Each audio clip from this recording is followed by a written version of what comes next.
And of course, Ferguson is more than 1,000 miles from the capital region, but the racial tension front and center there is now also an issue for officers here. It's one they say they encounter every day.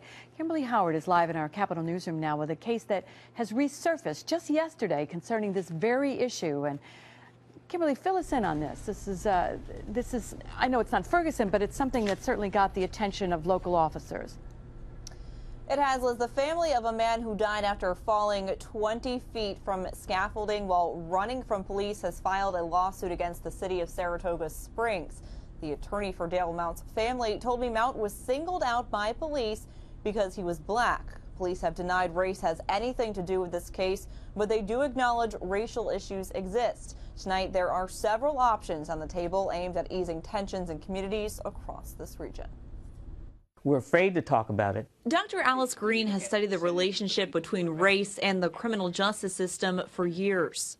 We've come to almost believe and equate blackness with crime, and particularly for black males. It was a black male whose critical injury and then death led to these protests on the streets of Saratoga. Lieutenant Bob Gilson wouldn't talk about the controversial case because of the ongoing litigation, but he did say racial tension is an issue his officers encounter. Our community, our agency hasn't been immune to that. Gilson says his department uses community policing to get a better understanding of what people need and want from law enforcement. We have a strong working relationship with our Saratoga Housing Authority, where they manage some housing units over on the southeast side of town. We have an officer that's dedicated there the majority of the time.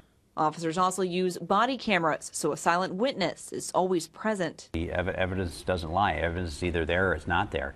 If you have something captured on video, it's probably it's unbiased. But people, Green says, still are. She's hoping minority recruiting will be amped up in the capital region so local police forces are more racially representative of the communities they serve. And so the trust develops from that.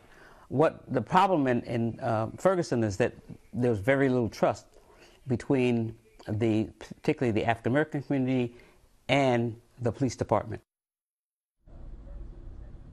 The Center for Law and Justice, which Green leads, is also calling on Governor Cuomo to establish a new commission. It would look at how the justice system has impacted African American communities. Meanwhile, the family of Michael Brown is pushing for legislation requiring police nationwide to wear body cameras like the ones Saratoga police are using. Live from the Capitol Newsroom, Kimberly Howard, CBS 6 News.